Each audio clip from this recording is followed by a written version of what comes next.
Sujud merupakan keadaan yang sangat utama, sangat mulia, menandakan seseorang itu merendah di hadapan Allah, tawadhu. Saya mau tanya begini,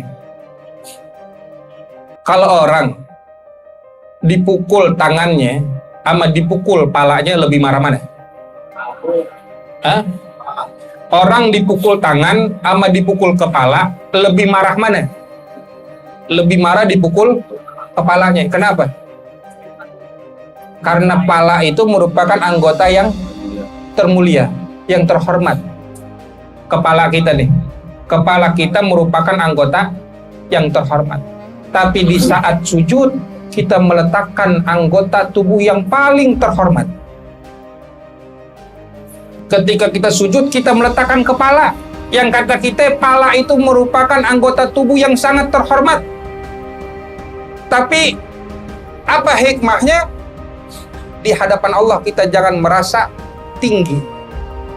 Di hadapan Allah yang maha tinggi kita merasa rendah, merasa hina. Itulah bentuk tawadunya kita sebagai seorang hamba.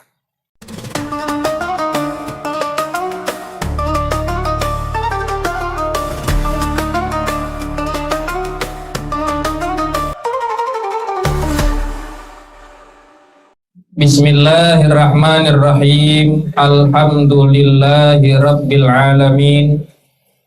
Wassalatu wassalamu ala ashrafil anbiya'i wal mursalin sayyidina wa maulana Muhammadin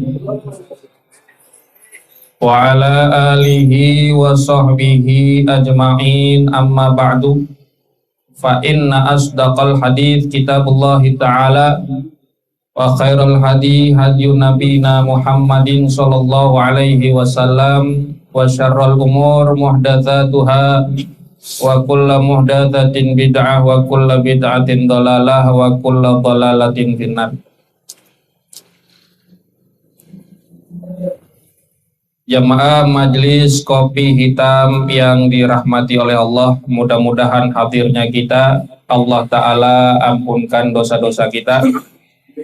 Allah Ta'ala sehatkan badan kita, panjangkan umur kita dalam taat ibadah kepadanya, dan menjadi harapan kita pulangnya kita dari majelis ini, Allah Ta'ala berikan kita ilmu-ilmu yang bermanfaat, yang mendatangkan keberkahan hidup kita, barokah dunia, barokah akhirat, amin ya rabbal alamin. Kita lanjutkan pembahasan kitab Bidayatul Hidayah karangan Hujjatul Islam Al-Imam Al-Ghazali rahimahullahu ta'ala. Semoga Allah ta'ala merahmatinya, amin. Masih dalam pembahasan terkait adab-adab sholat, yaitu tata krama cara kita melaksanakan ibadah yang paling utama, yaitu ibadah sholatnya kita. Perlu kita sadari, kita membutuhkan yang namanya ilmu-ilmu tentang sholat.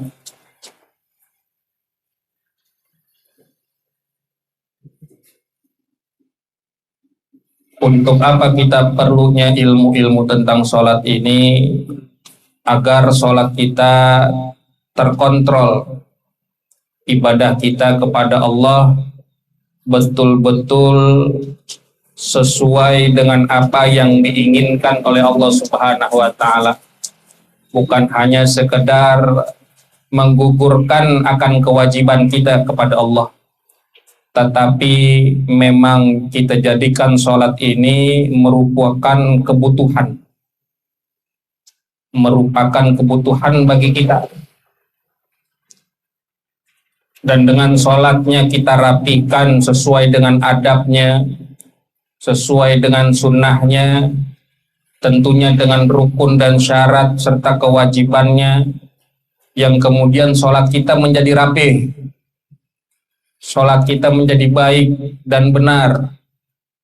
Bahkan sholat kita menjadi sholat yang dikatakan tanha anil fahsya wal munkar, mencegah daripada perbuatan keji dan mungkar. Maka perlu kita perhatikan adab-adab di dalam kita melaksanakan sholat. Kata Imam Al-Ghazali, Bismillahirrahmanirrahim, qala al-muallifu rahimahullahu ta'ala wa adaman naf'a bihi wa bi'ulumihi fid daraini wa in kunta fil faridati subhi. Dan jika adalah kamu fil faridati subhi, di dalam sholat fardu subuh, faqra'il kunuta, maka bacalah oleh kamu akan doa kunut fir raq'ati tsaniyati, pada rakaat yang kedua, fi tidalika, di dalam iktidalnya kamu, minar ruku'i, dari ruku'. Saudara jamaah yang dimuliakan oleh Allah,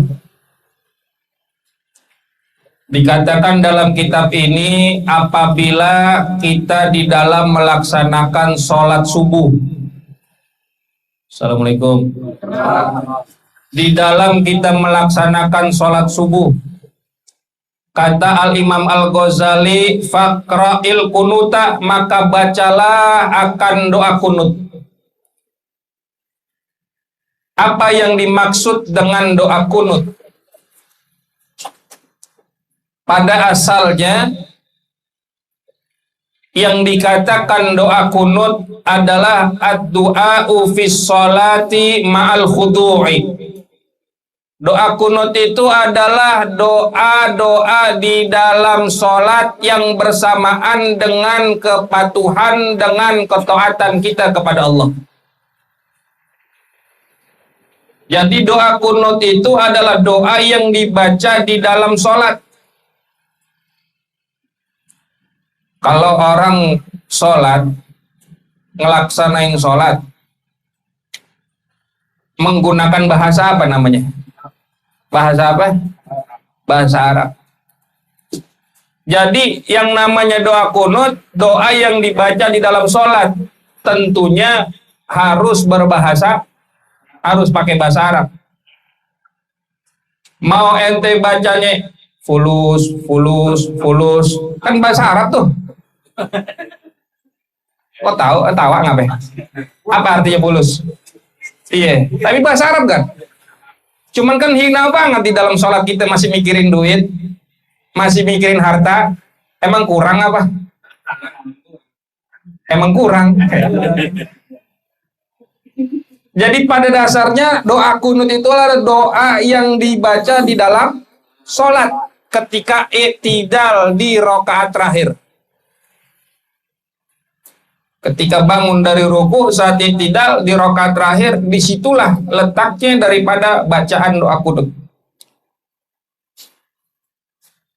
Nah, ada yang menarik terkait sejarahnya, kisah awal mulanya adanya doa kunut ini. Ada dua tragedi yang disebutkan dalam riwayat.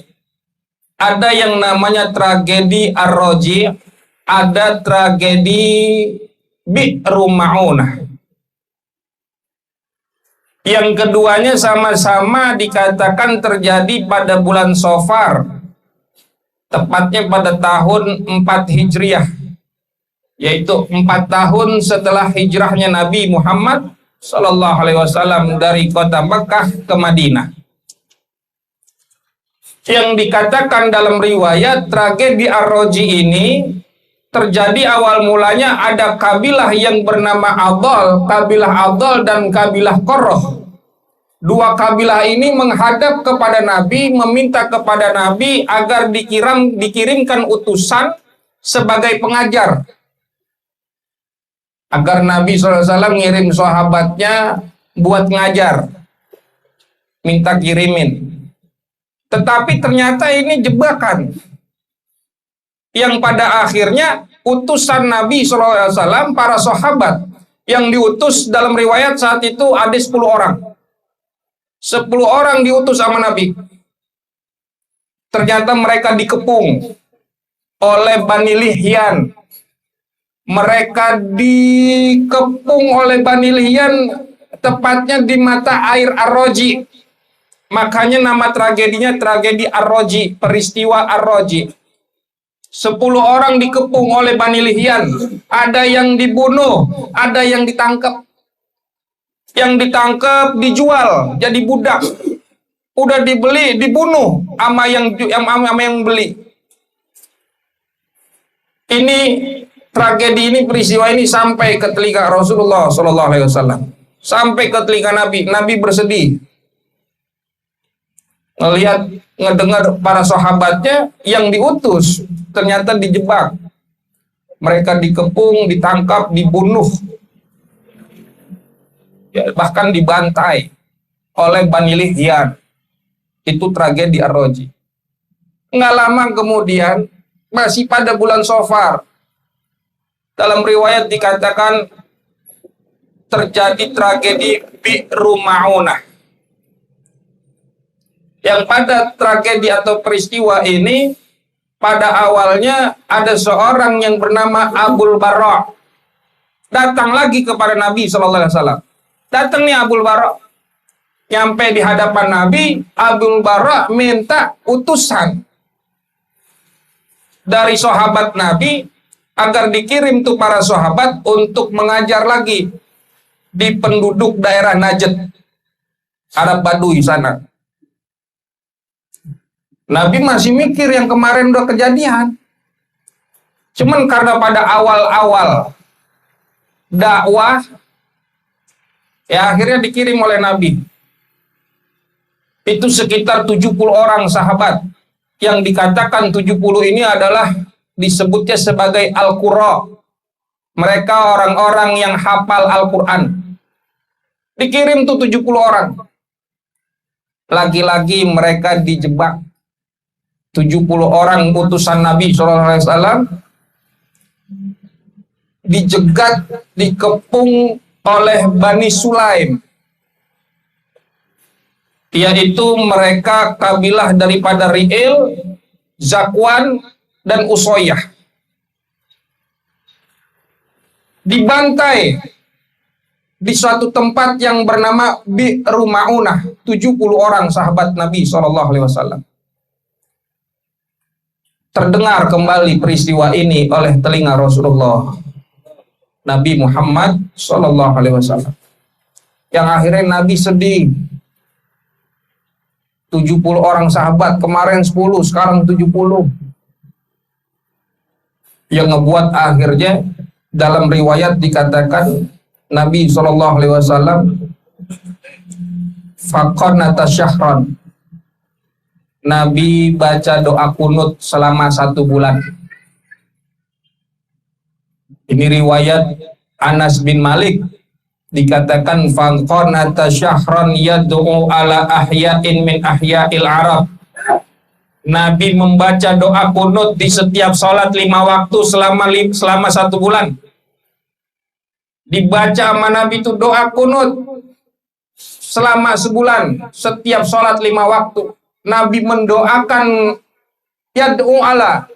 Kalau yad'u ala itu doanya doa buruk. Ada pakai yad'u da'a ala, doanya doa buruk tuh. Nabi mendoakan, apa doanya? Allahumma la'an ri'lan wa dhakwan wa Bani Lihyan. Ya Allah, berikanlah laknat kepada kabilah Ri'il, kabilah Zakwan, dan juga Bani Lihyan. Nabi doain begitu. Saking udah keselnya tuh Nabi.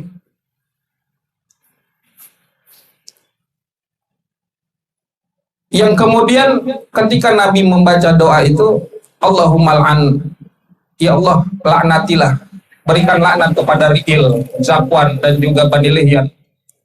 Turun ayat ya dari Allah Subhanahu wa taala, firman Allah yang berbunyi laisa laka minal amri syai'un aw yatuba alaihim aw yu'adzibahum fa innahum zalimun. Bukan urusan Nabi begitu.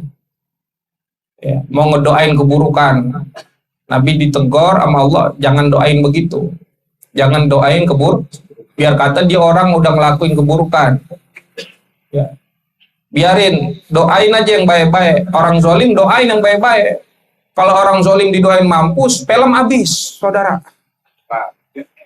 Iya, the end. Orang jahat, kan namanya film ada musuh, ada jagoan. Nabi jangan doain yang buruk-buruk.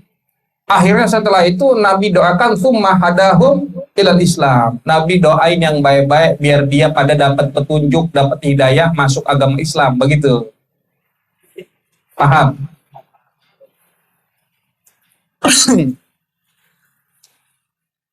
Ada juga satu riwayat lain yang dikatakan bahwa annahu sami'an Nabi sallallahu alaihi wasallam. Jadi riwayat Abdullah bin Umar radhiyallahu taala anhuma, dia ngedengar bahwa Nabi sallallahu alaihi wasallam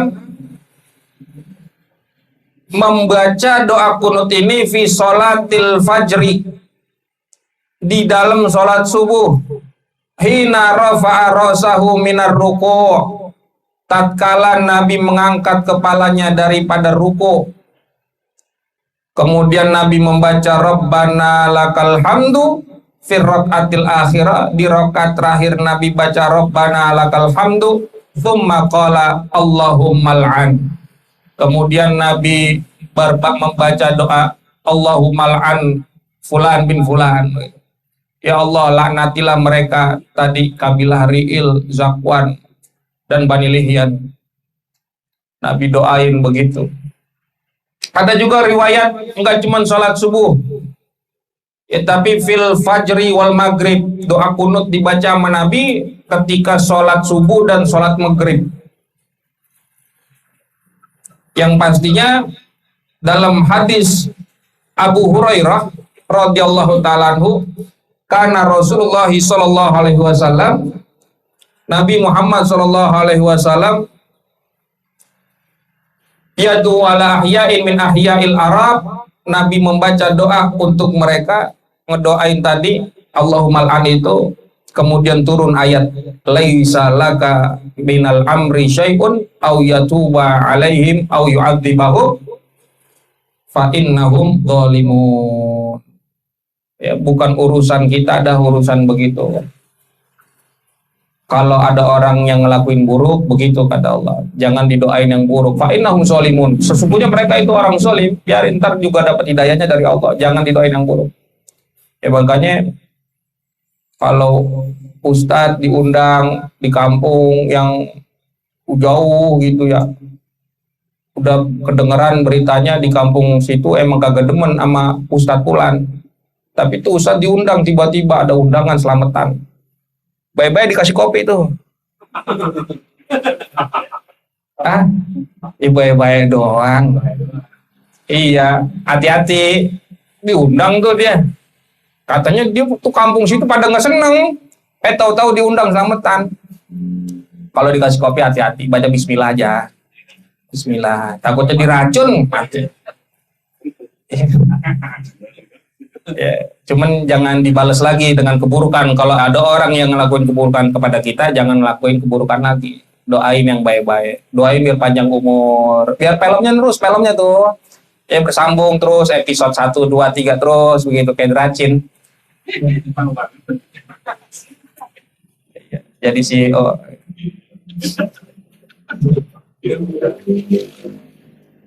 Allahumma sholli ala sayyidina. Jadi Nabi membaca doa kunut ini pada awalnya 1 bulan setiap sholat. Ya, innama qanata Rasulullah sallallahu alaihi wasallam syahran. Hanya saja Nabi baca doa kunut ini selama 1 bulan. Kemudian dikatakan ya di dalam riwayat Al-Imam Al-Baihaqi bahwasanya mazala Rasulullah sallallahu alaihi wasallam yaqnutu fi sholatil ghadat. Nabi baca doa kunut masih terus setelah sebulan itu, Nabi masih terus baca doa kunut pada saat sholat subuh. Hatta faraqad dunya, sampai berpisah dengan dunia, sampai wafatnya Nabi SAW. Jadi ada juga riwayat dari Al-Imam Al-Baihaqi, emang pada saja Nabi SAW itu baca doa kunut selama 1 bulan, setiap sholat 5 waktu. Tapi setelah itu mazalah Rasulullah, Nabi masih terus baca doa kunut yaqnutu fi sholatil qada, yaitu di sholat subuh sampai Nabi wafat. Jadi terus. Jadi ada riwayatnya begitu. Cuman doanya yang mana yang dibaca oleh Nabi kita Muhammad SAW, yaitu yang sering kita baca. Apa? Afdalul kunut, bacaan doa kunut yang paling afdal. Allahumma hdini fi man hadait, tu'afini fi man afait, wa tawallani wa barikli fi ma wa qini syarra ma qadait. Jadi doa yang Nabi ajarkan kepada cucunya, yaitu Al-Imam Al-Hasan bin Ali bin Abi Thalib. Nabi ajarkan ini bacaan ini, redaksi daripada doa kunut. Yang paling utama doa kunut dibaca yang Nabi ajarkan kepada cucunya, yaitu Sayyidina Hasan bin Ali. Yang biasa kita baca. Allahumma hdini fiman hadait, wa'afini fiman afait, wa tawallani fiman tawallait, wa barikli fima atait, wa qini syarra ma qadait, fa innaka taqdi wa la yuqda alaik, wa innahu la yazillu man walait, wa la ya'izzu man adait, tabarakta rabbana wa ta'alait, tabarakta wa ta'alait. Terus apa lanjutannya? Nah, falakal hamdu ala ma qadait. Jadi yang awal mulanya redaksi dari Nabi itu cuma sampai tabarakta wa ta'alait, sampai situ doang.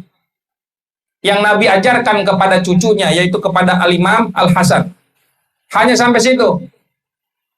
Kata Al-Imam Ar-Rafi'i, ditambahin nama para ulama, sebelum daripada tabarakta wa ta'alait, apa itu? Wala ya'izu man adait. Ada nggak tuh bacaan tuh? Ya, itu tambahan dari para ulama tuh. Wala ya'izu man adait itu tambahan dari ulama. Sebelum baca tabarakta wa ta'alait, ada tambahan dari ulama sebelum dibacanya wala ya'izu man adait tabarakta rabbana wa ta'alait. Rabbana juga tambahan itu. Redaksinya mah tabarakta wa ta'alait. Apa situ doang. Kemudian juga ditambahin lagi setelah tabarakta wa ta'alait, falakal hamdu ala ma qadait, astaghfiruka wa atubu ilaik. Sampai situ. Redaksi doa kunut yang diajarkan oleh Nabi kita Muhammad sallallahu alaihi wasallam. Kalau lempengan wakini, redaksinya yang diajarkan oleh Nabi kepada cucunya, wakini syarra ma qadait. Nggak ada birahmatikanya. Wakini birahmatika syarra ma qadait itu tambahan orang-orang aja, tambahan kita. Kalau tambahan ulama tadi ada dijelasin, kalau ada birahmatikanya itu tambahan kita aja. Boleh nggak? Boleh-boleh aja. Cuman kalau kita mau pakai yang sunnah, ya pakai yang sunnah. Wakini syarra ma qadait. Bacanya begitu. Itu redaksi dari Nabi kita Muhammad sallallahu alaihi wasallam. Kemudian sunnah ditutup dengan sholawat dan salam. Mau sholawatnya bagaimanapun, Allahumma sholli ala sayyidina Muhammad wa ala alihi wa sahbihi wa sallim. Atau yang biasa kita baca, wa sallallahu ala sayyidina Muhammadin nabiyyil ummi wa ala alihi wa sahbihi wa baraka wa sallam. Itu dibaca doa kunut namanya. Ya, doa yang dibaca di dalam sholat. Kapan dibacanya doa kunut ini? Firraqati saniyati, di rakaat kedua sholat subuh, di rakaat kedua. Kalau mau bacanya di sholat johor, di rakaat keempat. Artinya di rakaat terakhir, ya, dibacanya di rakaat terakhir doa kunut tuh. Fil i'tidal, di saat i'tidal, di saat bangunnya kita dari ruku, baca dulu apa yang biasa kita baca. Rabbana lakal hamdu. Udah sampai situ boleh cukup. Baru kemudian dilanjut Allahumma hdini fiman hadait, wa'afini fiman, terus sampai selesai, sampai sholawat dan salam kepada Nabi Muhammad sallallahu alaihi wasallam. Jadi itu bacaan doa kunut redaksinya yang sesuai dengan sunnah Nabi kita Muhammad. Lalu ada kesunahan di saat doa kunut itu, sunnah bagi seorang imam menjaharkan, menyaringkan suaranya ketika membaca doa kunut. Ya, bagi imam sunnah menjaharkan, menyaringkan bacaan doa kunutnya dan juga menggunakan lafadz jamak. Kalau tadi redaksinya Allahumma hdini, bagi seorang imam baca doanya Allahumma hdina fiman hadait wa afina fiman afait wa tawallana fiman tawallait wa barik lana fima atait. Pakai lafadz jamak. Ya. Jangan pakai lafadz Allahumma hdini lagi. Pelit lu namanya. Kata Imam An-Nawawi, kita harus pakai lafadz jamak. Ya. Kata Imam An-Nawawi di dalam kitab Al-Azkar, yukrahu al-imam takhsisu yukrahu lil imami takhsisu nafsihi bid-du'ai. Dimakruhkan bagi seorang imam takhsisu nafsi, menghususkan dirinya bid-du'ai dengan doa. Jadi kalau bagi orang kita nih lagi kumpul berjamaah begini, kita disuruh mimpin doa, doanya jangan yang buat sendiri. Makruh, kata Imam An-Nawawi di dalam kitab Al-Azkar. Bagi imam pun, karena sunnah bagi makmum membaca amin di saat imam membaca doa kunut, maka doanya pakai lafadz jamak Allahumma hdina. Kita misalkan jadi imam di Masjid Istiqlal, makmumnya bini kita, udah itu doang. Bacanya Allahumma hdina fiman hadait. Jangan Allahumma hdin, Allahumma hdin. Paham? Ya, sunnah kemudian kita dijaharkan bacanya. Ya. Menjaharkan bacaan di saat Allahumma hdina sampai waqina syarra ma qadait. Sampai situ jaharnya. Ya, sampai situ aja jaharnya. Kemudian fa innaka taqdi wa la yuqda alaik, itu dibacanya sir. Karena sunnah juga bagi seorang makmum membaca ini dengan sir. Kalau Allahumma hdina, makmum hanya sunnah baca amin. Allahumma hdina fiman hadait, makmumnya amin. Terus sampai waqina syarra ma qadait, makmumnya amin. Tapi ketika fa innaka taqdi wa la yuqda alaik, makmum sir, sunnah membacanya dengan pelan. Ya, maka imam bacanya sir juga. Ya, memberikan kesempatan kepada makmum untuk juga membaca dengan sir. Kecuali nanti ketika wassallallahu ala sayyidina Muhammadin, ketika baca sholawat dijaharkan lagi sama imam. Kenapa? Karena ini merupakan doa. Wassallallahu ala sayyidina Muhammadin nabil ummi sampai akhir wa baraka wa salam, itu doa. Maka sunnah bagi makmum mengaminkan. Jangan sir juga tuh wassallallahu. Ya, sunnahnya menjaharkan bagi seorang imam agar makmum mengaminkan bacaan sholawat itu, karena itu merupakan doa. Ya, baca, paham nggak nih? Paham ya? Kalau kata Imam Al-Ghazali, ketika baca fa'ina katak di walayuk do'alaik, makmum mah cukup sodakta wa barorta, cukup begitu aja. Tapi lebih baik ngikutin, kata Imam Nawawi, lebih baik ngikutin baca dengan sir. Fa'ina katak di walayuk do'alaik wa inna ulayazuluman walayuk, terus sampai sampai mana? Astagfiruka wa tubu ilaih. Ya, setelahnya nanti wassallallahu, serahin lagi kepada imam. Fahim dong? Kemudian sunnah bagi seorang makmum mengaminkan tadi ya, mengaminkan bacaan doa kunutnya imam. Kalau sholat sendiri bagaimana? Kalau sholat sendiri baca kunutnya Allahumma dini fiman hadait wa afini fiman afait, terus begitu ya, sampai selesai. Ketika kita mengangkat tangan di saat doa kunut, sunnah hukumnya mengangkat kedua tangan kita Ya, seperti ini. Ketika baca doa kunut, sunnah mengangkat kedua tangan, ya. Mengangkat kedua tangannya ini menghadapkan daripada telapak tangan ke arah langit. Ya, begini, ke arah langit. Jangan ke muka, tapi ke arah langit.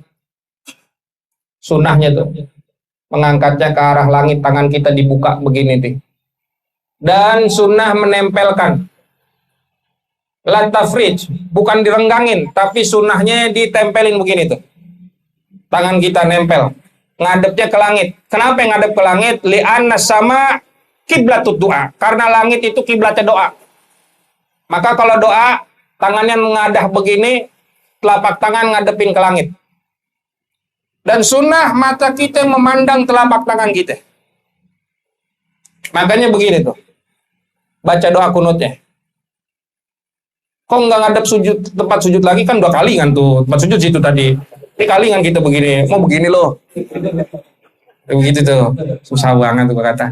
Gini, ya, sunnah menghadap mata kita memandang telapak tangan dan telapak tangan menghadap ke arah langit. Jelas?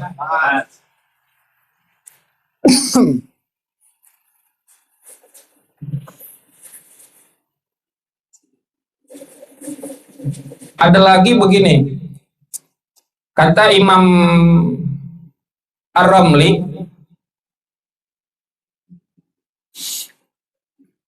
tidak disunahkan ketika kita membaca wakini syarra ma qadait, itu dibalikan tangan kita.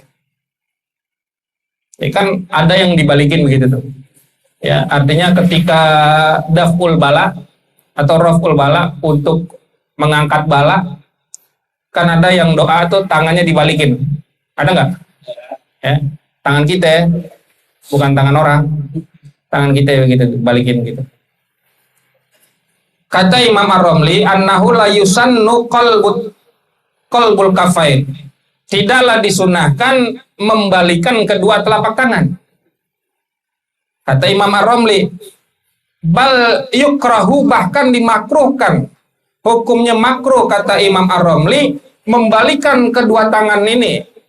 Membalikan daripada telapak tangan kita di saat membaca doa yang doanya raf'ul bala dalam sholat. Li'annahul harokah, karena itu merupakan harokat yang kagak ada butuhnya ketika dalam sholat.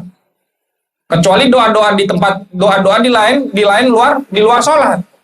Kalau di luar sholat antum balikan begini, nggak apa-apa itu, raf'ul bala, sunnah. Tapi kalau dalam sholat, kata Imam Ar-Ramli, nggak sunnah itu, bahkan makruh, karena itu merupakan gerakan yang tidak dibutuhkan di dalam sholat. Sedangkan kata Imam Ibnu Hajar, sunnah hukumnya fi sholah au fi ghairiha, di dalam sholat ataupun di luar sholat, membalikan kedua telapak tangan ketika kita baca doa, yang mana doanya itu maksudnya adalah raf'ul bala, mengangkat bala. Antum mau pakai Imam Ibnu Hajar dibalikin, boleh. Wakini syarra ma qadait, boleh. Atau mau pakai Imam Ar-Ramli, kagak pakai dibalikin, boleh. Asal jangan bolak-balik, kagak jelas. Gitu-gitu. Ya. Iya. Paham ya? Lalu ketika doa kunut ini kan dibacanya ketika i'tidal. I'tidal ini kan merupakan rukun qasir. Rukun apa? Qasir. Rukun yang pendek. I'tidal ini merupakan rukun pendek. Jadi i'tidal ini sebenarnya kagak boleh lama-lama. Kagak boleh tuh i'tidal lama-lama. Di dalam kitab Mirqatus Su'udi Tasdiq, syarah daripada kitab Sulamut Taufik, oleh Syekh Nawawi Al-Bantani dijelaskan, an la yutawwila, janganlah memanjangkan zalikal i'tidal, akan i'tidal itu. Li'annahu ruknun qasir, karena i'tidal itu merupakan rukun yang pendek. Jadi jangan dilama-lamain.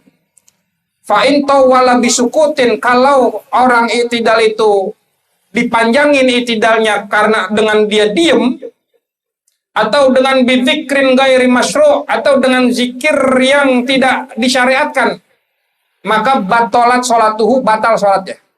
Kalau i'tidal dilamain, diam dia, bengong, mikirin utangnya, lagi i'tidal, baru sadar dia sujud. Nah, i'tidal kagak boleh lama-lama. Ketika dia memperlama i'tidalnya hanya karena dengan diam atau dengan zikir yang kagak disyariatkan, maka batal sholatnya. Kecuali lamanya i'tidal dengan zikir yang disyariatkan, seperti doa kunut ini. Seperti doa kunut ini. Maka kata Syekh Nawawi, amma tatwiluhu bidzikrin masyru'in kakunutin fala tabtululahu, maka gak batal sholatnya. Baca doa kunut dipanjangin, dilamain, malah diharapin, dianjurin untuk baca doa kunut itu yang lama, memanjangkan bacaan doa kunut, matlub, tatwilul kunut matlub, memanjangkan bacaan doa kunut kita itu sangat dianjurkan, baca yang panjang. Ya, sebab kata Nabi kita Muhammad SAW, tulul kunut yukhaffifu sakaratil maut. Memanjangkan bacaan doa kunut akan meringankan daripada sakratul mautnya kita. Ya, bukan bacanya panjang. Bacanya yang lama dengan redaksi yang agak panjang. Kalau sholat sendiri, jangan lagi jadi imam. Ya, kasihan makmumnya belum nyarap.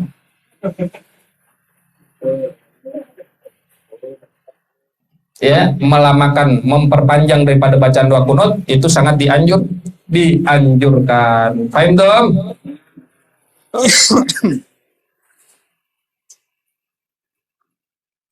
Jadi itu terkait doa kunut, ya. Kemudian masjud mukabbiron, kemudian sujudlah kamu mukabbiron dengan mengucap kalimat takbir. Allahu Akbar, sujud. Rukun berikutnya ketika setelah i'tidal kita turun untuk sujud. Ghaira rafi'il yadaini, tanpa mengangkat kedua tangan. Udah turun aja begitu, kagak pakai ngangkat dua tangan. Takbir cuman nggak pakai ngangkat kedua tangan. Wada awalan alal ardi rukbataika, dan letakkanlah oleh kamu awalan terlebih dulu alal ardi, di atas tanah, rukbataika akan kedua lututmu. Yang diletakkan pertama kali ketika kita turun untuk sujud yaitu kedua lutut kita. Turun kita untuk sujud, yang turun duluan, yang kita letakin duluan adalah kedua lutut kita. Sunnah meletakkan kedua lutut dengan jarak sejengkal. Lutut kanan sama lutut kiri jaraknya sejengkal, jangan rapat, tak kejepit. Agak dikasih jarak berapa? Sejengkal, di qadri shibrin. Kan anggota sujud apa aja? Assalamualaikum. Anggota sujud apa aja? Anggota sujud ada tuh 7. Umirtu an asjuda ala sab'ati a'dhumin. Ya, aku diperintahkan kata Nabi SAW untuk melakukan sujud dengan 7 anggota tubuh. Pertama, dahi. Kedua telapak tangan. 3, 1, 2, 3. Kedua lutut. 4, 5. Dan perut, jari-jari kedua kaki kita, kanan kiri, 6, 7. Ada 7 anggota sujud kita. Ya. Tapi yang diletakin duluan bukan dahi. Ngapa ki ketawa? Lah kalau dahi duluan nyungsep, namanya bukan sujud. Yang diletakin duluan kedua lutut kita, kanan kiri ini berbarengan. Kasih jarak sejengkal sunnahnya. Tsumma yadaika, kemudian kedua tangan, kedua telapak tangan ini. Ya. Habis lutut yang ditaruh, yang diletakin di atas tanah, di atas sejadah kita, kedua tangan ini, kanan kiri berbarengan, ya. Barulah kemudian tsumma jabhataka, kemudian jidat, kemudian dahimu. Nah, kalau tangan, sunnahnya ketika kita sholat, meletakkan tangan kita di saat sujud itu, tangannya terbuka. Tangannya terbuka, jari jemari rapat. Begini, makmum. Tangannya terbuka, jari jemari rapat. Assalamualaikum. Nih begini nih, kalau takbiratul ihram kan jarinya agak direnggangin. Jarinya nih, ada jarak. Tapi kalau sujud, jarinya dirapetin. Dan kemudian jari jemari ini lurus menghadap ke arah kiblat. Naronya. Lurus menghadap ke arah kiblat. Terbuka, kasih jarak. Jangan ada jarak, dirapetin. Kemudian menghadap ke arah kiblat tangan kita. Paham tuh? Ya, jari jemarinya dirapetin dan menghadap ke arah kiblat. Kenapa menghadap ke arah kiblat? Karena kiblat itu asraful jihad. Ya, paling mulianya arah. Paling mulianya arah. Kita hadepin jari jemari kita ke arah kiblat. Barulah kemudian kita letakin jidat kita, tsumma jabhataka maksyufatan, dengan keadaan terbuka nih jidat. Walaupun boleh saja dahi ini terbuka ba'daha, sebagian. Makanya begini, kita sunahnya nih pakai peci begini atau pakai penutup kepala biar rambut kagak jatuh nih. Rambut kagak menghalangi daripada dahi kita di saat sujud. Makanya biar orang yang keluar kerjanya di lapangan di mana bawa peci.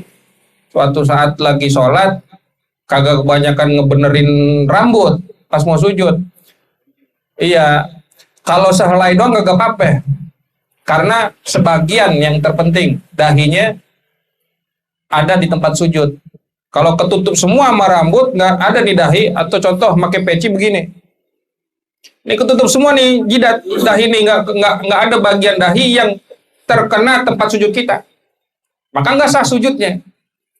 Ya. Walaupun hanya sebagian itu udah cukup. Contoh umpama maaf, barangkali ada yang dahinya jidatnya diperban, ya, diperban begini, atau tangannya tadi telapak tangannya diperban, maka ini sebagian cukup daripada telapak tangan kita ataupun dahi kita, sebagian cukup. Tapi bagusnya seluruh daripada bagian ini terbuka dan kemudian diletakkan di tempat sujud. Wada'an fakam mal jawhati, dan letakkan hidungmu bersamaan dengan dahi. Meletakkan hidung sunnah hukumnya bersamaan dengan dahi. Jadi jatuhnya meletakkan daripada jidat kita berbarengan sama hidung. Bareng, sunnah berbarengan. Meskipun hidung ini sunnah. Ya. Takutnya maaf, yang hidungnya pesek kan gak kena-kena tuh ntar.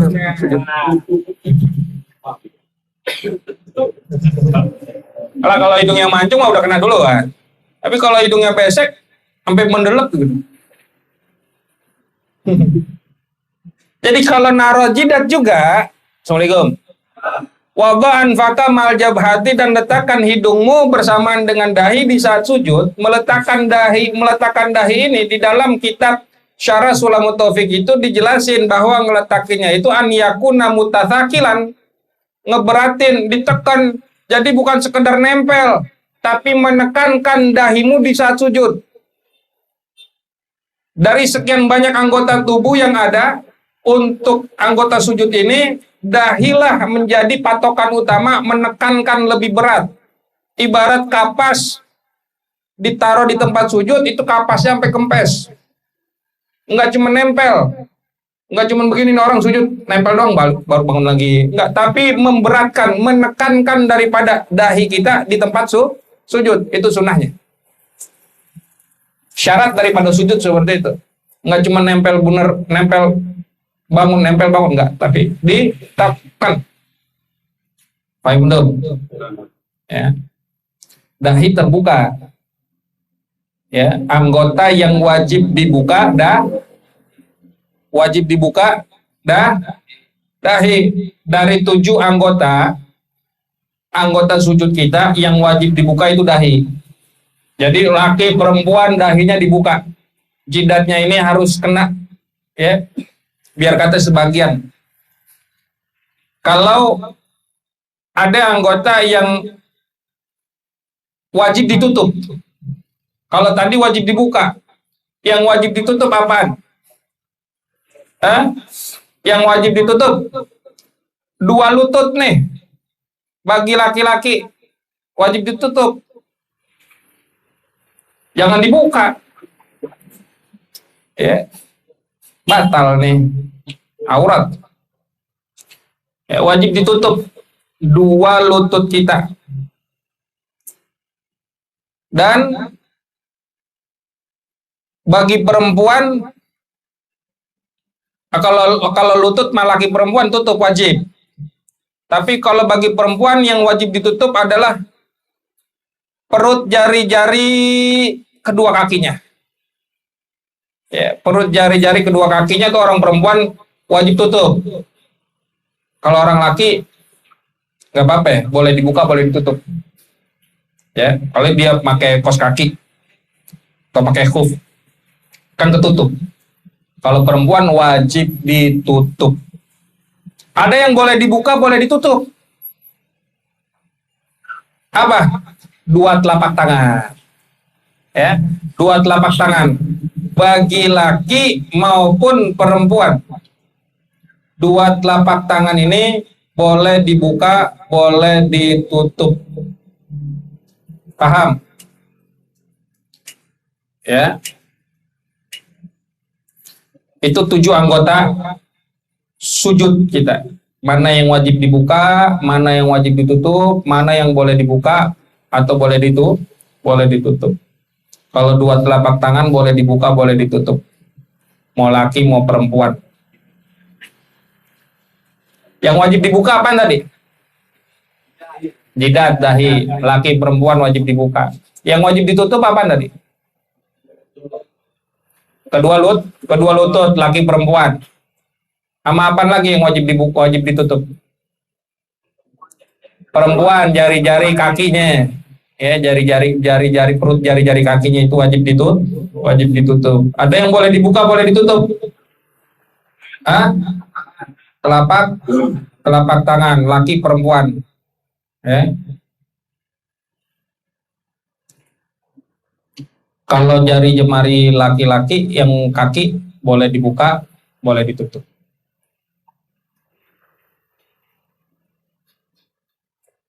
Kemudian lanjut. Wajah fi mirfaqaika, dan jauhkan mirfaqaika akan kedua sikutmu, anjan baika dari kedua sisimu, dari perutmu. Wa akil batnaka an fakhdaika, dan angkatlah oleh kamu batnaka akan perut kamu, an fakhdaika dari kedua pahamu. Jadi dikasih jarak, jangan dirapetin ketika kita lagi sujud, jangan dirapetin nih tangan begini nih ke perut, dan juga jangan ditempelin ke paha begitu tuh sujudnya, tapi dibuka begini tuh, dibuka nih, dikasih lobangan, ya, kasih begitu tuh, tangan lurus ngadep kiblat nih begini, ini dikasih jarak tuh, ya begitu, nggak usah lebar-lebar juga. Ya kalau lagi jemaah kesian orang sebelah kita, ya cukup ada jarak, jangan dirapatkan. Tapi kalau perempuan, wal mar'atu la taf'alu zalika, sedangkan perempuan jangan melakukan atau tidak melakukan hal yang demikian. Kalau perempuan dirapetin, dia sujud, tangan kanan kirinya sikutnya merapat ke kedua sisinya. Kalau laki dibentangin, dijauhin. Paham dong? Wadha yadaika alal ardi, dan letakkanlah oleh kamu akan kedua tanganmu alal ardi, di atas tanah. hadwa mankibaika, sejajar dengan kedua bahumu. Nih, perhatikan. Kedua tangan kita ketika kita letakkan di atas tanah itu sejajar sama bahu. Ketika sujud, kepala kita sujud, nah ini sejajar nih. Ini sejajar naruhnya tuh. Jangan terlalu atas, jangan terlalu bawah. Ya, tapi tangan kita sejajar. Ya, ketika kita sujud, ini kalau diukur lurus begitu tuh, sejajar. Paham ya? Coba siapa ya? Bang Iwan, coba praktek dulu. Sejajar. Sejajar, madep. Ya. Oke. Nah, turun, tar dulu. Main turun aja lo. Ya, turun. Apa dulu tadi? Lutut dulu. Allahu Akbar. Nah, terus kedua tangan. Nah, ya, habis lutut kemudian kedua tangan. Nah, baru barengin jidat sama hidung barengan. Ya, begitu, paham ya? Ya. Deh. Ininya sejajar, saudara. Wala tasrus zira'aika 'alal ardi, dan janganlah kamu bentangkan zira'aika akan kedua lenganmu 'alal ardi, di atas tanah. Ya, jangan ngebentangin kedua lengan di atas tanah. Artinya begini. Ini kan kalau sujud yang nempel cuman telapak tangan. Nah, sama dia ditaruh begini nih. Nih, tuh begitu tuh. Begini. Jangan diturunin lengannya. Ini kan lengan nih. Ini namanya lengan. Apa namanya? Sedakom. Ah. Iya, iftirasul qalb. Kayak istirahatnya guguk. Anjing.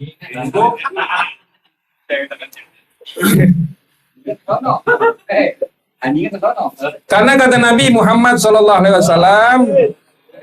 idza sajada ahadukum, apabila di antara kalian melakukan sujud, fala tafrus fala yaftarish, janganlah membentangkan dia yadaihi iftirasyal kalbi, akan kedua tangannya seperti bentangan anjing, seperti istirahat bubuk, seperti istirahat anjing gitu. Sedakop gitu ya, apa?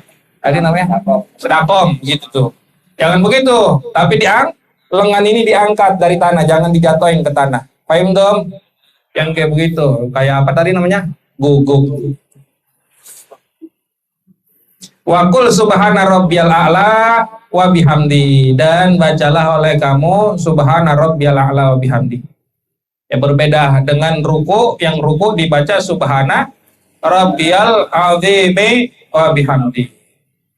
Ketika sujud yang dibaca subhana rabbiyal a'la wa bihamdi. Berbedanya antara al-azim dengan al-a'la.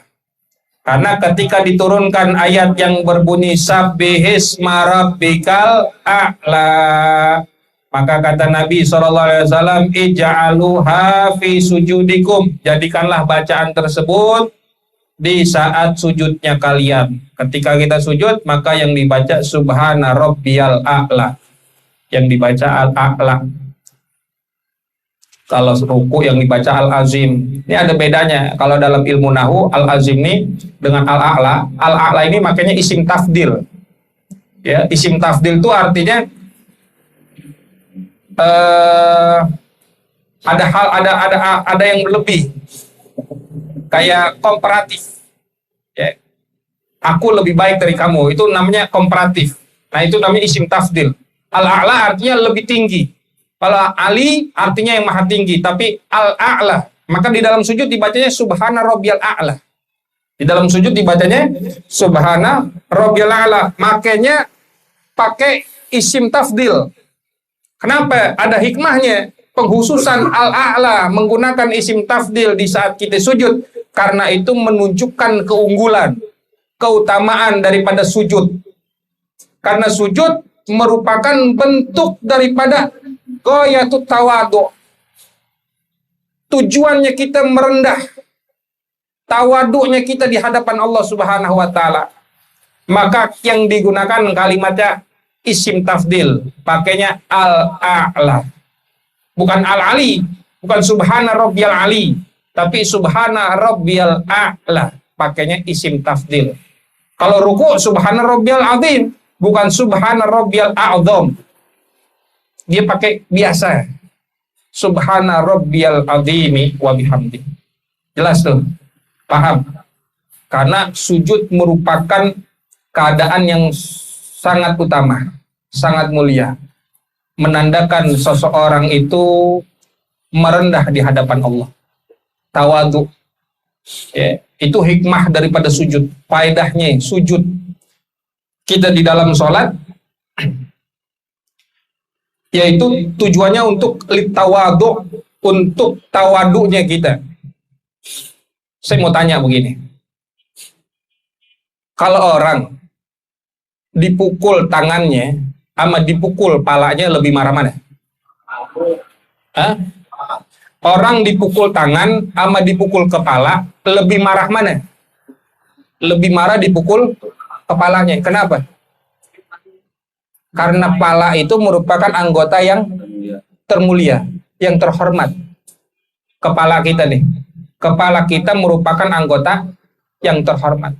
Tapi di saat sujud, kita meletakkan anggota tubuh yang paling terhormat. Ya. Ketika kita sujud, kita meletakkan kepala. Yang kata kita, pala itu merupakan anggota tubuh yang sangat terhormat.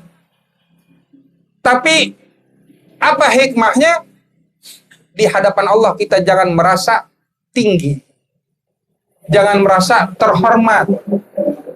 Di hadapan Allah yang maha tinggi kita merasa rendah, merasa hina. Itulah bentuk tawadunya kita sebagai seorang hamba. Kalau di depan sesama makhluk sih kita merasa nunjukin kehormatan kita sih, nunjukin kewibawaan kita nggak apa-apa. Tapi di hadapan Allah yang maha tinggi, maka kita merasa rendah, kita merasa hina. Ya. Dan juga begini, hikmah daripada sujud itu untuk menjawab lil ijabah, untuk menjawab dan juga membantah bagi orang-orang yang menyatakan bahwasanya Allah itu di langit. Orang-orang yang sering bilang Allah itu di atas. Kita sering dengar nih, gua mah gimana yang di atas? Apaan lo di atas? Cicak. Ada tuh, kita sering dengar begitu tuh. Ya, kalau redaksi dalam hadisnya ketika Nabi ditanya, "Aina Allah?" Di mana Allah? Dan Nabi mengatakan, "Allah fis sama." Maksudnya, fis sama ini adalah Allah maha luhur. Allah maha tinggi. Tapi sujud kenapa kita untuk turun ke bawah? Ini untuk membantah orang-orang yang menyatakan Allah itu di atas. Kalau emang Allah itu di atas, Allah itu di langit, maka tempat yang paling dekat untuk kita dekat sama Allah bukan kita lagi sujud tapi lagi berdiri. Biar kita makin dekat sama Allah. Paham tuh? Kalau kita pengen dekat sama Allah karena mereka berpandangan Allah itu di atas, maka yang dekat sama Allah kita ke Bogor. Karena di Bogor ada puncak. Di gunung. Makin dekat kita sama Allah. Kalau mengono makin dekat dia naikin ngebut, makin dekat sama Allah.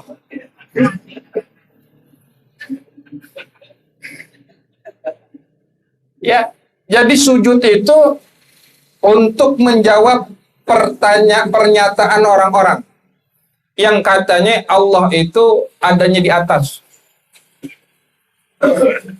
Tapi kita lihat sabda Nabi kita Muhammad SAW yang dikatakan bahwa aqrabu ma yakunul abdu min rabbihi wa huwa sajid.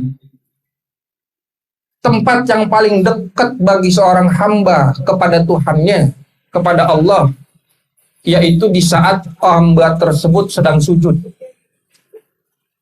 Kalau emang tempat yang paling dekat itu di saat sujud, berarti Allah nggak di atas, Allah nggak di bawah, Allah nggak di mana, Allah nggak butuh tempat.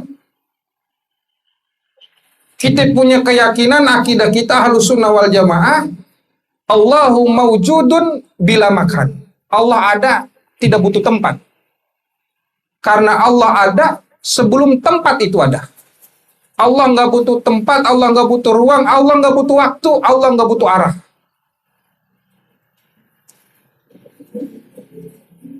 Karena emang perintahnya, kalau kita pengen dekat sama Allah, sujud. Wasjud waqtarib. Sujudlah dan dekatlah pada Allah. Jadi kalau kita pengen banyak dekat sama Allah, banyakin sujudnya. Coba lihat. Orang kalau lagi banyak masalah, dianjurin buat sholat. Karena di dalam sholat ada sujud. Kalau dia ada masalah, jangan malah jauh dari Allah. Dia ada masalah, ngedekat ke Allah. Banyakin sujud, lamain sujud. Biar masalahnya cepat selesai. Emang iya? Iya. Karena puyeng itu adanya di mana? Kepala. Puyeng itu adanya di kepala, saudara. Bukan di dengkul. Makanya banyakin sujud. Banyakin sujud biar puyengnya hilang. Kok begitu? Karena sujud bagi kesehatan itu telah diteliti.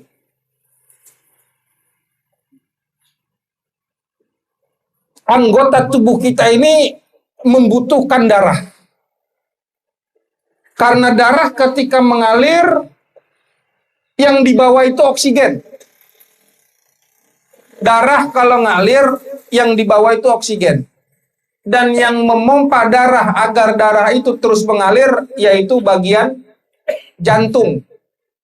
Jantung memompa agar mengalirkan darah.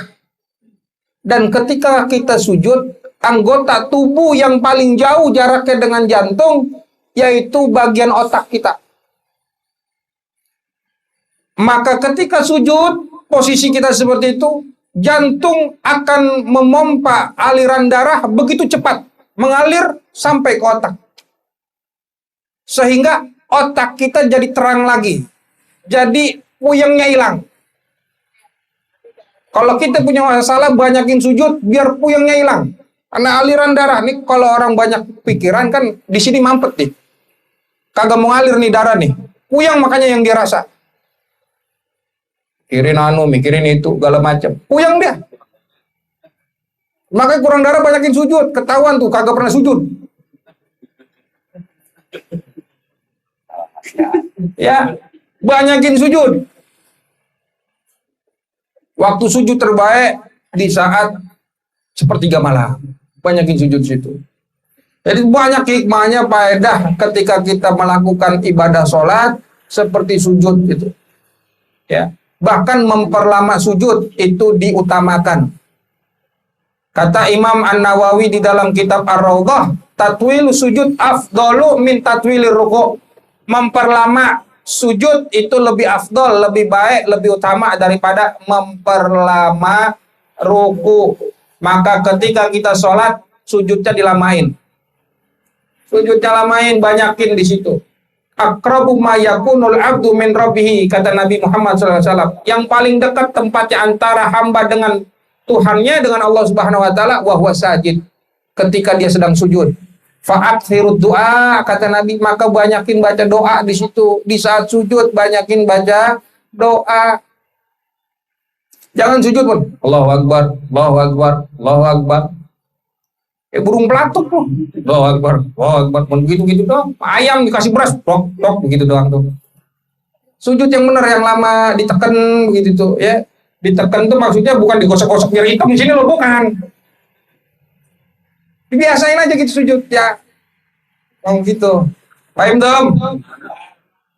Kemudian kita baca Subhana Rabbiyal A'la salasan sebanyak 3 kali, au sabaan atau 7 kali, au asron atau 10 kali, atau baca paling banyak misalkan 11 kali kita baca, ya, daripada sama kayak bacaan rubu gitu. Itu bacaan ketika kita sujud. In kunta munfaridan, apabila kamu sholat sendiri. Kalau sholat sendiri baca tuh 7 kali, ya 5 kali atau 7 kali atau 9 kali, atau kita baca 10 kali, atau kita baca 11 kali sekalipun, yang paling banyak kita baca. Atau kita baca doa di situ di saat sujud, ya, kalau sholatnya Dan kalau sholat sendiri jangan bacanya cuma sekali, makruh. Mentang-mentang sholat sendiri yang dibaca cuma subhanallah, Allahu akbar, subhanallah, Allahu akbar. Bacanya cuma sekali, ya. Bacanya 3 kali kalau sholat sendiri. Kalau sholatnya lagi bareng-bareng jamaah, baca 1 kali cukup, 3 kali afdol. Paham tuh? Paham semuanya? Alhamdulillah. Segitu aja dulu, ya. Kalau bangun dari sujud itu nanti ada lagi pelajaran. Tsumarfa ra'saka minas sujudi mukabbiran hatta ta'tadila jalisan wallahu a'lam bisawab. Bisirril Fatihah.